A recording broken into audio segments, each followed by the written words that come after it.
पंजाब हुकूमत ने मुआशी इस्तेकाम और तवानाई की बचत के लिए सूबा भर में बड़े पैमाने पर कफालतशुआरी और इकदाम नाफिज कर दिए।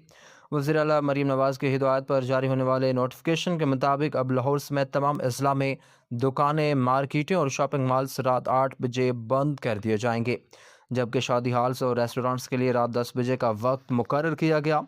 हुकूमती सतह पर अखराजात कम करने के लिए सरकारी अफसरान के फ्यूल कोटे में 50% कटौती कर दी गई है और नई गाड़ियों की खरीदारी पर मुकम्मल पाबंदी आयद रहेगी। नोटिफिकेशन में वाज़ेह किया गया कि सरकारी इजलासों के लिए ऑनलाइन प्लेटफॉर्म्स को तरजीह दी जाएगी और अफसरान के प्रोटोकॉल और सिक्योरिटी गाड़ियों को भी महदूद कर दिया गया। मजीद बरान सरकारी अयाशियों पर पाबंदी होगी, अलबत्ता गैर मुल्की वफूद इससे मुस्तस्ना होंगे। और एक और अहम इकदाम के तहत सरकारी दफातर में काम के दिन हफ्ते में 4 तक महदूद कर दिए गए हैं।